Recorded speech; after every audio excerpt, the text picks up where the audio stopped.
이벤트 없이 하루에 40개씩 네이버 영수증 리뷰가 터지는 식당이 있습니다. 그게 어디냐? 바로 여러분 선배이신 군봉 묵은지 김치찜.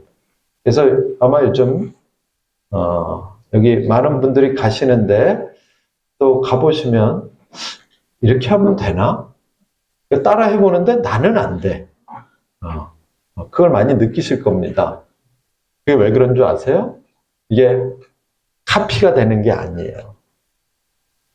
하루아침에 되는 게 아니에요. 그래서 우리가 보통 이런 걸 공부하면 미국 애들이 많이 쓰는 단어가 있고 제가 여러분들에게 이미 여러 번 이야기했던 단어가 있습니다. 이런 걸 우리가 애티튜드라고 그래요. 한글로 뭐라 그러죠? 태도예요. 태도. 이 태도라는 단어가 되게 어려운 단어이지만 또는 한편으로는 너무 쉬운 단어이기도 해요. 나의 태도. 그래서 우리가 이걸 어디에 많이 쓰죠? 나의 삶의 태도. 내가 식당을 하는 태도. 내가 서비스를 하는 태도. 어때야 될까요? 그런데 그분의 태도는 이상하게 영수증 리뷰가 마구마구 달려요. 근데 나는 그걸 똑같이 하는데도 녹음해갖고 똑같이 하는데도 안 돼요. 그 태도에 영향을 미치는 변수들이 있겠죠. 일단 내가 생긴 모습이에요. 내 나이도 영향을 미칠 수 있어요. 성별도 영향을 미칠 수 있어요. 목소리 톤도 영향을 미칠 수 있어요. 그러니까 여러분은 이게 왜 제가 지금 이런 얘기를 했냐면 여러분이 음식도 똑같습니다. 음식도 태도입니다. 그 레시피를 똑같이 만들어내도 장사가 안 돼요. 대박집인데. 그 레시피를 그대로 받아서 전수받아서 했는데 심지어는 이런 일도 있죠. 그 사람이 1번 식당 1번 본점을 하나 내서는 대박을 냈는데 그 사람이 또 2호점을 냈는데 쪽박이 되는 경우 많이 보셨잖아요. 그쵸? 똑같은 사람이 했는데도 왜 안 되지?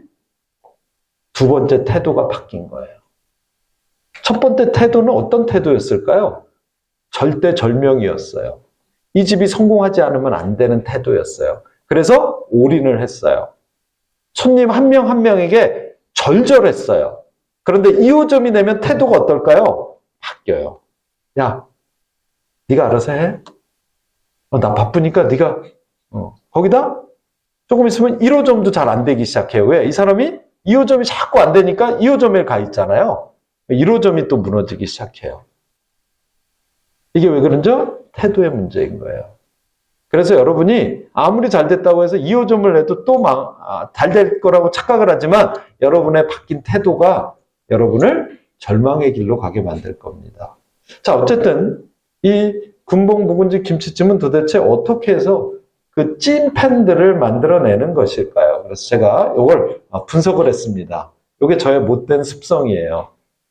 이분을 분석을 하는 거죠. 왜? 여러분에게 자꾸 가보라 그러고 똑같이 해보라 그러는데도 안 되니까 내가 원리를 알려주려고 하는 거예요. 그분을 카피하려고 하지 마십시오. 어떻게 해서 그분이 사람들을 감동시키는지 원리를 찾아낼 수 있어야 되고 그 원리를 이용해서 여러분의 원리를 만들어야 고객이 감동하게 만드는 태도를 찾아내야 여러분이 원하는 걸 할 수 있을 겁니다. 맛없이는 시작도 마라. 압도적인 제품력에서 출발한다. 이게 제가 아까 얘기했던 Q를 얘기하는 겁니다.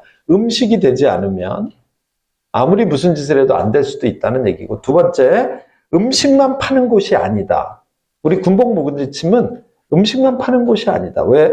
고객의 마음을 사로잡는 기억에 남는 경험을 설계한 곳이다. 세 번째, 고객 만족을 온라인 추천이 되도록 만들자. 즉, 그들이 블로그를, 영수증 리뷰를 써줄 수밖에 없게 하는 뭔가 섬세한 리뷰 유도 전략이 있다는 얘기입니다. 느끼셨나요? 가보셨던 분들? 이분이 뭔가 유도하던가요? 유도하던가요? 키워드까지? 여러분 그런 사람 본 적 있어요? 너 리뷰 안 쓰면 죽어. 키워드는 꼭 인천 맛집이야. 근데 그걸 말도 안 되게 아주 자연스럽게 뻔뻔스럽게 가스라이팅을 시키신단 말이에요. 그래서 제가 핵심 5원칙 그리고 여러분들도 이렇게 하는 5가지 제언을 드리고 결론민 시사점을 맺도록 하겠습니다. 여러분들 영수증 리뷰 많이 쌓고 싶죠? 아까 어떤 분도 그랬어요. 내가 정말 잘하는데 우리 집에 왜 리뷰가 안 늘어나는지 모르겠어요. 근데 저는 말을 못 하겠어요. 리뷰 써달라는 말을. 하지만 특별한 이벤트 하나도 없이도 하루에 10개에서 40개 정도의 리뷰가 쌓이시고요. 지금 여러분이 한번 들어가 보십시오. 네이버에서 지금 군복 묵은지 김치찜 검색해서 들어가 보시기 바랍니다. 빨리 들어가 보세요. 스마트폰에서 네이버에 가서 군복 묵은지 김치찜 검색해 보세요. 지금 영수증 리뷰가 몇 개죠? 몇 개예요 지금? 오늘? 8,477개입니다 지금. 저하고 약속을 하셨어요. 2025년이 가기 전에 1만 개를 꼭 채우겠다. 근데 이 대표님이 역시 저하고 이제 공부를 하셔가지고 저에게 매일 카톡을 일일 매출액 보고하고 리뷰수 보고를 하시는데 6,000개 쓸 때 나 7,000개 언제까지 할 거야. 이걸 저한테 미리 플랜을, 로드맵을 제시하시는 거예요. 그리고 이게 이렇게 얘기하시잖아요. 그럼 며칠 있다 다시 와요. 이게 가속도가 붙어서 내가 기간을 좀 땡기겠다. 그래서 내가 8,000개를 예를 들면 6월까지 한다 그랬는데 8,000개를 이미 5월에 넘기신 거예요. 그래서 저한테 9,000개 언제까지 하고 10,000개는 꼭 올해 안에 자기가 달성을 하고 근데 이게 갑자기 사실은 여기 교육 오기 전에는 여기 영수증 리뷰가 몇 개 없던 집이었어요. 근데 여기 와서 공부를 하시고 나서 이런 나름대로의 공부를 통해서 내가 가르쳐준 왜냐하면 이분이 이렇게 소비자들이 이렇게 하도록 만드는 데는 사실은 이미 제가 수업 시간에 다 설명을 했어요. 근데 다른 분과 이분의 차이는 뭐냐? 이분은 그걸 실행을 하신 거예요. 근데 제가 보니까 제가 수업 시간에 얘기한 걸 실제 매장에서 실행하는 사람이 거의 없어요. 아니면 앵무새처럼 하고 안 된다 그러고 끝내요. 제가 보면 여러분 공부하면서 성공하는 사람의 특징은 뭐냐면 그걸 될 때까지 자기 걸로 만듭니다. 근데 공부 아무리 해도 안 되는 사람의 특징은 뭔지 아세요? 그냥 안 된대요. 해보니까 안 된대요. 한 번 해보고 안 된대요. 안 되는 건 가르치지 않습니다. 왜냐하면 제가 가르치는 건 다 이론이고요. 그 이론은 이미 전 세계의 외식업장에서 검증이 된 내용들이에요. 누가 하나님이 그냥 뚝 떨어뜨려 준 게 아니에요. 누가 뇌피셜로 만든 게 아니에요. 그래서 제가 알려드린 내용은 100% 이론입니다. 물론 그 이론을 제가 나름대로 더 발전시키고 하는 건 있지만 제가 만든 건 하나도 없어요. 다 이 세상에 외식업을 하는 수백 년의 역사를 가진 미국과 일본에서 이미 외식 사업자들에게 검증이 된 내용들로 이루어진 겁니다. 그러니까 내가 가르쳐준 건 무조건 해야 돼요. 근데 안 해요. 그리고 매출이 안 오른대요. 공부 안 하고 시험이 안 오른대요. 공부를 해야죠. 틀리면 왜 틀렸는지를 찾고 다시 맞출 때까지 공부를 해야죠. 자, 어쨌든 제가 느끼기론 이 사모님은 지금 올해로 나이가 68세예요. 이 분이 마음을 고쳐먹고 아침에 출근을 안 하던 분이 아침에 출근을 해서 직원하고 똑같이 마감할 때까지 모든 테이블을 내가 커버하겠다. 물론 할 때도 있고 못할 때도 있긴 하겠지만 그런 마음을 먹었다는 거죠. 그래서 내가 직접 모두 다 서빙은 못하지만 늦게라도 한 테이블 다 돌아다니면서 내가 이 사람들이 만족할 수 있게 하기 위한 노력을 하겠다. 그런데 그 노력은 김영갑 교수가 수업 시간에 고객이 음식을 맛있게 느끼게 만드는 방법에 대한 매뉴얼을 나눠준 적이 있어요. 근데 그걸 한 사람이 이분밖에 없는 거예요. 제가 일본 애들이, 미국 애들이 만든 그 성공적인 매뉴얼을 나는 틀림없이 여러분에게 다 나눠줬는데 어쨌든 정말 맛있었거든요 라는 고객 반응이 나오게끔 만드는 그분, 어떻게 한 것일까요? 어쨌든 온라인 마케팅 MBA에서 공부를 하셨고 그걸 자기들의 매장에 맞게끔 한 단계 한 단계 업그레이드 하면서 제가 볼 때 이거 완성하시는데 거의 2년 가까이 걸린 것 같아요. 그러니까 그 배운 매뉴얼을 자기 매장에 가장 최적화된 구조로 만드는데, 그래서 제가 한 번은 가서 그랬어요. 아니 이걸 혼자 다 하시려면 너무 힘들지 않아요? 그러니까 이분이 그런 말씀도 저한테 하셨어요. 직원한테 시켜봤는데 직원은 못하더라고요. 못하는 이유는 두 가지가 있겠죠. 내가 굳이 이것까지 해야 돼? 직원의 직업의식이 없거나, 두 번째, 직업의식은 있지만 이 음식을 그렇게 잘 설명할 만큼 직원은 알지 못해요. 왜? 자기가 만든 음식이 아니에요. 자기가 연구한 음식이 아니에요. 자기가 이 음식에다 어떤 걸 담고 싶은지 몰라요, 그 사람. 그러니까 그 사람이 얘기하는 건 로봇가 얘기하는 거예요.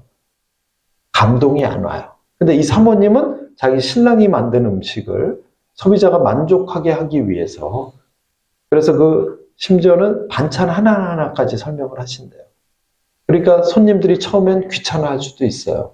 그럼에도 불구하고 굳세게 얘기하신대요. 왜? 그러다 보면요, 귀찮은 사람도 감동을 합니다. 뭐 이런 데가 다 있지? 저분 왜 저러지? 굳이 이렇게까지 해야 되나? 그런데 진짜 맛있네. 자, 어쨌든 이분은 저한테 처음에 오셨을 때 이런 말씀을 하셨어요. 제가 처음 만난 게 인천에 제가 강의를 하러 갔었는데 어떤 나이 드신 분이 제일 앞에 앉아 있다가 제가 강의 1시간 딱 끝나고 딱 나가는데 막 쫓아오시더라고요. 그랬더니 제 바지가랑을 딱 잡으시는 거예요. 이 교육 어떻게 받으면 돼요? 예? 아니, 교수님 교육하신다면서요? 교육 좀 듣고 싶어요. 그래서 저는 인천에서 저렇게 나이 드신 분이 그냥 저기 들어오셨나요? 박수. 교육을 받으러 오신대요. 그래서 사실 그런 분이 많거든요. 그래서 그냥 솔직하게 그냥 대충 예. 그리고 그냥 왔어요. 그랬더니 제 예상대로 그 다음 기수에 안 들어오셨더라고요. 그럼 그렇지. 그랬더니 그 다음 기수에 저렇게 오신 거예요. 몇 기였죠? 온라인 몇 기셨어요, 대표님? 21기. 21기로 오셔가지고 지금까지 다니고 계시고, 자기 신랑도 데리고 왔고, 지금 계속 저렇게 재수강 하시는데, 그때도, 이 수업을 들으러 오셔서, 우리 신랑이 정말 음식을 잘한다. 백종원 3대 천왕에도 선정됐고요. 방송에만 15번이 나온 집이에요. 근데 왜 이렇게 우리 집은 매출이 맨날 들쭉날쭉할까요? 이걸 자기가 해결해주고 싶다. 언제까지 할진 모르겠지만 이제 이 남은 인생 이걸 해결을 해주고 죽어야 되지 않겠냐? 그리고 이제 오셔가지고 공부를 하시고 결국 그걸 이루어내신 거죠. 그만큼 제품은 압도적이었습니다. 군복 묵은지 김치찜은 클래스가 다르다. 내 인생의 김치찜이다. 왜? 이유가 있겠죠. 시간이 빚어낸 맛. 2년 숙성 묵은지 김치찜입니다. 순수 국내산 김치만 사용하고 매장에 가보시면 아시겠지만 창고가 있어요. 그 창고에서 2년을 숙성을 시킵니다. 어마어마한 일이죠. 요즘 누가 이런 김치찌개를 만듭니까? 그냥 중국산 쓰거나 아니면 그냥 있던 거 사다가 쓰거나 이렇게도 하기 힘든 세상인데 본인들이 김치를 직접 숙성을 해서 묵은지로 만들어서 그걸로 김치찜을 만들겠다. 그리고 그걸 직접 이렇게 하는 모든 내용들을, 그런데 그동안엔 소비자가 이걸 알 수 없었어요. 근데 이제 블로그를 쓰기 시작했고 여기 와서 공부하고 하시니까 이제 이런 것들이 소비자에게 바이럴이 되기 시작했겠죠. 하나하나 설명을 하다 보니까 거기 오셨던 분들이 먹으면서 막 별명을 붙여주기 시작했습니다. 김치찜계의 평양냉면, 김치찜계의 에르메스, 김치찜계의 샤넬, 별거 다 나왔어. 어쨌든 국물이 예술이다, 놀랍다, 상쾌하다, 깔끔하다. 왜? MSG 하나도 안 넣고 김치찜인데 고춧가루가 하나도 없는 이상한 김치찜. USP가 너무 명료하니까 처음엔 소비자들이 이걸 별로 특별하다고 생각 안 했는데 이제 설명을 하니까 사람들이 이건 진짜 전 세계 어디도 없는 최고의 김치찜이다. 왜? 방송에 안 나온 데가 없고 국정원 3대 천왕부터 시작해서 우리나라 유명한 맛집 프로그램에 모두 선정이 되고 지금도 계속 방송에 나오고 계신 만큼 압도적이다. 자, 그런데 왜 그게 이제서야 빵 뜨게 되었을까요? 그건 바로 그 사모님이 테이블에서 펼친 어마어마한 연극의 결과였겠죠. 마치 여러분이 놀이공원에 가면 그 놀이공원에서 엄청나게 즐겁게 즐기는 게 꼭 놀이기구를 타서가 아니고 거길 걸어 다니면서 거기서 사람들이 보여주는 공연, 거기에 풍경, 거기에 직원들의 어떤 액션, 플레이 뭐 이런 것들이 모두 겹쳐지는 것처럼 우리 식당도 정말 특별한 경험을 하는 공간으로 그동안에 못했는데 내가 해야 되겠다. 왜? 음식이 아무리 맛있어도 서비스가 엉망이면 두 번 다시 오고 싶지 않습니다. 그래서 여기 리뷰를 쭉 다 읽어보시면 여기 사모님 이야기가 엄청나게 많이 나옵니다. 너무너무 친절하십니다. 자, 어쨌든 이분은 사람들에게 기억에 남는 경험, 특별한 경험. 그래서 사장님 또 올게요 라고 부르짖을 수밖에 없는 여러 가지 액션을 정말 디테일하게 하십니다. 아까 말한 것처럼 정말 천천히, 빨리도 안 하세요. 무지 느려요. 그러면서 아주 조근조근, 마치 엄마가 아들에게 맛있는 거 먹이려는 마음처럼, 마치 와이프가 자기 신랑에게 정말 건강한 음식을 먹이려고 하는 것처럼 그런 마음과 태도로 손님들에게 하나 김치찜에 대한 설명도 정말 디테일합니다. 이 김치찜은 이쪽은 맑은 맛이고 이쪽은 청양고추를 넣어서 살짝 매콤합니다. 그러니까 드시기 전에 맑은 국물 한 숟가락, 매콤한 국물 한 숟가락 드셔보시고 취향에 따라 드실 수 있습니다. 왜? 그러면 청양고추를 첨부하실 수 있고 고춧가루를 첨부하실 수 있고 여러분의 취향대로 드실 수 있으니까 먼저 1, 2 맛을 보고 네가 원하는 대로 내가 커스터마이징 해줄게. 네 취향대로 먹을 수 있어. 자, 이렇게 시작을 합니다. 그리고 이건 요 계란찜은 요래서 요건 요래서 요건 요래서 이렇게 하나 설명을 하니까 그 사이에 사람들이 뿅 가는 거죠.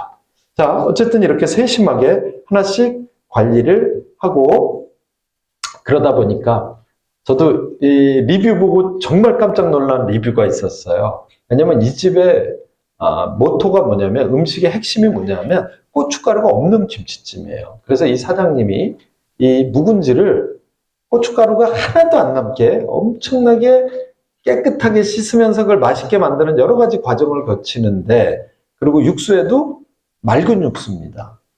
그런데 사람들이 얼마나 웃긴 줄 아세요? 김치찜 그러니까 머릿속에 이미 이걸 먹으면서도 이게 고춧가루가 있는 김치찜이라고 착각을 하고 먹고 있는 거예요. 그게 사람이에요. 그런데 설명을 하는 거죠. 여긴 고춧가루가 없어요. 그러니까 사람이 진짜 없네? 그럼 그 사이에 여기서 엔돌핀이 팍 나옵니다. 와, 특별한 김치찜이다. 이게 인간인 거예요. 여러분은 여러분의 소비자가 여러분을 모두 완벽히 알 거라고 착각하지만 소비자는 정말 웃긴 인간들입니다. 그냥 자기가 생각하는 대로 판단하고 자기가 생각하는 대로 먹습니다. 그러니까 그냥 가만 놔두면 어느 순간 맛대가리 없다. 이렇게 생각하고 먹을 수도 있어요. 그걸 여러분이 바꾸는 노력을 해야 된다는 거예요. 그게 어떤 게 바꿀지 나도 몰라요. 여러분도 몰라요. 그런데 이런 실험, 저런 실험 계속 실험을 하다 보면 우리 김치찜이 이렇게라고 이야기했을 때 가장 만족도가 높다. 가장 리뷰를 잘 써주다. 이 이야기에 사람들이 정말 재밌어 하는구나. 이거 발견할 수 있다 없다. 발견할 수 있게 됩니다. 그건 누구만 할 수 있죠? 사장만 할 수 있습니다. 직원은 그런 걸 발견해낼 수도 없고 발견해도 그걸 매장 운영에 경영에 반영할 이유도 필요도 없는 사람입니다. 그래서 적어도 경영자는 현장 경영을 해야 된다는 이야기가 아무리 잘 돌아가고 아무리 우수한 기업이라도 현장이 돌아가는 걸 완벽히 이해하지 않으면 한 방에 훅 갑니다. 이제 알고 먹으니 더 맛있어요. 아까 제가 얘기했더니 이거 모르고 먹는 것보다 이렇게 설명해 주셔서 먹으니까 김치찌개가 이렇게 세계적인 음식이었어? 이렇게 버라이어티한 맛을 느낄 수 있어? 그렇잖아요, 여러분. 일본 애들은 장어덮밥 하나를 가지고도 4가지, 5가지, 6가지의 맛을 느끼게 만들어줘요. 그렇죠? 근데 우리는 이걸 못한단 말이죠. 근데 그걸 제가 수업 시간에 나누어 드린 그 리뉴얼, 그 음식을 맛있게 느끼게 만드는 매뉴얼을 통해서 이분이 자기 거화하기 시작해서 그게 거의 성공의 단계에 저는 왔다고 생각합니다. 그걸 우리가 음식에 스토리를 입히는 마법이다. 이렇게 표현을 하고 싶었고요. 자, 어쨌든 여기는 27가지의 재료가 들어가고 그걸로 만든 육수에 그것도 진하고 텁텁한 게 아니라 아주 맑은데도 그 오묘한 맛들을 느낄 수 있는. 그래서 그 메인 요리에 더 빛나는 조연들, 밑반찬이 그냥 막 만들어지는 게 아니고 밑반찬이 마치 요리처럼 느껴지게. 그래서 제가 여러분에게 매일 얘기하죠. 반찬은 주지 마라. 요리를 줘라. 왜? 반찬은 반찬일 뿐이에요. 그런데 요즘 여러분들 영화 보시면 알겠지만 주연보다 더 주연 같은 조연들 많죠. 그리고 어느 순간 그게 영화를 살리고 있지 않습니까? 바로 이 집이 그런 역할을 하고 있는 거예요. 그 반찬이 아무것도 아닌 것 같지만 제가 이제 그 반찬의 위대함을 느끼는 집이 낙원 간장게장 반찬 먹어보시면 요리보다 더 맛있습니다. 저 집도 마찬가지고 제가 이번에 또 가서 깜짝 놀란 집 전주에 우리 추어탕 하는 친구네 집에 갔더니 반찬이 12개가 나오더라고요. 저 되게 싫어하는 거거든요. 반찬 많이 주는 집. 근데 그 집은 그렇게 보지 않기로 했어요. 저 집도 마찬가지고 이 집도 마찬가지고 반찬이 주연이 되게 만들자. 야, 추어탕도 맛있는데 너는 반찬을 앞세우자. 그래서 원가를 뽑아와봐라. 그랬더니 원가가 얼마인 줄 아세요? 추어탕이 10,000원이에요. 근데 반찬이 12가지가 나와요. 그다음에 추어 튀김도 줘요. 너무 좋죠? 원가가 몇 프로일까요? 식재료 원가가. 55%? 60%? 50%가 넘어요. 그럼 어떻게 해야 될까요? 대신에 장점이 있어요. 일단 임대료가 거의 안 나가요. 그 다음에 어머님이 거기서 엄청 열심히 해주시니까 인건비가 엄청나게 줄어들겠죠. 그러면 이게 이제 원가 우위 전략을 만드는 요소예요. 야, 엄마가 계실 때까진 이걸로 일단 브랜드를 만들자. 그런 다음에 수익성은 나중에 내가 챙기게 해줄 수도 있을 것 같다. 뭐 이런 것들입니다. 어쨌든 우리는 이 조연들을 어떻게 하면 멋지게 더 기왕 주는 반찬이니까 이게 요리보다 더 뛰어나게 만들어줄 수 있을까? 뭐 이런 것들이. 근데 이건 내가 한 얘기가 아니에요. 여러분. 지금 여러분에게 보여주고 있는 이 모든 소리는 제가 소셜 분석을 해서 만들어낸 거예요.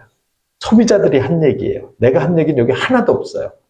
소비자가 이렇게 표현한 걸 제가 정리만 한 거예요. 거기다가 그런 서비스를 받으니까 사실 가보시면 이 집은 그냥 깨끗하게 리뉴얼은 했지만 뭐 이렇게 디자인적인 아름다움이 있는 집은 아니에요. 그냥 가정집을 개조하신 거예요. 근데 그 공간도 오히려 마치 이 집은 어디하고 똑같은 거냐 하면 청남집하고 똑같은 거예요. 청남집도 가정집이에요. 그래서 이번에 제가 지방에서 여기 창업하실 분이 있어요. 그래서 지금 계속 상권 분석하면서 매장, 상권 과정 들으시면서 매장 보러 다니시면서 계속 저한테 레포팅하고 있는데 며칠 전에 딱 오시더니 딱딱딱 보여주시는 거예요. 어디를 해야 돼요, 교수님? 그래서 제가 뭐라 그런 줄 아세요? 어디든 난 상관없다. 대신 단층으로 얻었으면 좋겠다. 지방이니까 단독 단층 주택을 얻었으면 좋겠다. 그러면 C를 내가 왜? Q와 S는 내가 충분히 너를 통해서 구현할 수 있을 것 같은데 C는 네 맘대로 안 될 거다. 그러니까 내가 안 되는 조건을 얘기했어요. 상가 건물 안 돼. 콘크리트 건물 안 돼. 그리고 되는 거 단층이었으면 좋겠어. 단독주택이었으면 좋겠어. 거기다가 또 그 지역이 보니까 바다도 보여. 바다가 보이면 더 좋겠어. 그래서 그런 걸 이제 후보지를 계속 갖고 있어서 저하고 얘기하면서 그 다음에 이제 제가 정한 게 뭐였냐? 이제 사업 타당성 분석이잖아요. 월세는 얼마를 넘지 않았으면 좋겠어. 뭐 이런 가이드라인을 다 줬습니다. 왜? 이런 공간을 만들어주고 싶어. 그래야 소비자들이 QSC가 모두 만족하는 그런 공간을 우리가 만들어낼 수 있을 것 같아. 대신 그러면 또 돈도 훨씬 적게 들 것 같아. 인테리어 할 필요도 없어. 그냥 틀 거 트고 막을 거 막고 1층이니까 소방법에 걸릴 일도 없어. 그러니까 그냥 도배만 하면 돼. 그럼 돈 얼마 안 되겠죠. 이제 사람들은 그런 경험을 하면 내가 상상하지 못했던 Q 경험, S 경험, C 경험을 하면 결국은 그걸 자기도 자랑하고 싶어져요. 누군가에게 이야기하고 싶어져요. 그럴 때 여러분은 뭐만 하면 되죠? 바늘로 한번 훅 찌르기만 하면 돼요. 왜? 딱 눈치 보면 모르겠어요? 이 사람의 만족도가 극상이다. 그럼 그럴 때 뭐라 그래요? 딱 웃으면서 리뷰 써주실래요? 영수증 주면서. 그럼 뭐라 그러는 줄 아세요? 그러면 써드려야죠. 그러면 한 8, 90%는 써드릴 것 같아요. 어쨌든 이렇게 자발적인 네이버 영수증 리뷰를 쓰도록 하고 그동안 그 사람들이 겪었던 내용을 아주 자랑스럽게 그 사진들도 올리면 이런 일들이 일어나는 것 같습니다. 그래서 진짜 최고 만족을 만드는 좋은 사례인 것 같고요. 그게 아까 말씀드린 것처럼 배움에는 끝이 없다. 온라인 마케팅 교육의 힘이다. 이거 제가 한 얘기 아니라 그랬어요. 소셜 분석에 이 대표님들이 블로그 쓴 거에서 이런 걸 찾아냈겠죠. 누가? 인공지능이. 그래서 여러분들이 나중에 공부를 많이 하시면 인공지능을 제대로 배우면 성공한 집들이 왜 성공했는지 소비자의 입을 통해서 다 확인하실 수 있고요. 자, 어쨌든 저는 이 대표님들이 직접 뛰는 디지털 소통, 오프라인 소통, 온라인 소통. 사장님은 73세이신데 하루에 블로그를 3개를 쓰시죠. 아마 여러분이 읽다가 지쳐서 쓰러질 만큼 인공지능과 너무 친해지셔가지고 인공지능이 해주는 얘기를 아주 그냥 무지하게 길게 쓰세요. 너무 재밌으신 거죠. 제가 사실은 솔직하게 이렇게 길게 쓰지 마세요. 이런 얘기 해드리고 싶을 때도 있지만 아무 얘기 안 합니다. 왜? 행복하면 되죠. 짧은 게, 긴 게, 내용이, 형식이 뭐 중요하죠? 내가 행복하잖아요? 그러면 상대방도 행복해요. 그래서 저는 그런 분들에게 일부러 막 이렇게 해라, 저렇게 해라, 딴지 걸지 않아요. 키워드 이거 써라, 저거 써라, 그런 말 안 해요. 왜? 그게 뭐 중요해요? 그렇지 않나요, 여러분? 내가 행복하면 소비자가 행복 안 할래야 안 할 수가 없는 거죠. 그래서 어쨌든 이분들이 이렇게 한 단계 한 단계 오셔가지고 이제 소비자들도 만족시켰고 그 소비자들이 기꺼이 부담 없이 리뷰를 써줄 수밖에 없는 그런 자연스러운 현상들을 만들어 나가고 있습니다. 어쨌든 이 분들이 이 온라인 마케팅을 하고 배우고 그걸 실전에 적용하시면서 사람들이 처음 들어오면 환영 인사부터 시작해서 정성 어린 음식 설명, 그 다음에 식사를 하는 동안에 우리가 이걸 중간 서비스라고 하죠. 전문 용어로 중간 서비스라는 게 있습니다. 그게 뭐냐? 식사하는 동안에 중간중간에 가서 여러분이 파인다이닝 가보면 괜히 와서 자꾸 물 따라주죠. 아직 많이 있는데도 조금 먹었는데도 또 따라놓고 또 따라. 이게 일부러 그러는 거예요. 내가 너 신경 쓰고 있어. 내가 너한테 뭔가 해줘야 되는 게 있으면 나한테 언제든 얘기해. 그래서 물도 따라주고 또 반찬도 자꾸 챙겨주고 또 와서 뭔가 말도 한마디 건네고 그럼 뭐예요? 이게 소통이에요. 그리고 이런 걸 우리가 배려라고 합니다. 너 알았으니까 너 먹고 그냥 가든가. 제가 제일 황당한 집이 어떤 집인 줄 아세요? 반찬 좀 더 채워달라면 이러는 집이 있어요. 이런 집. 뭐죠? 셀프바.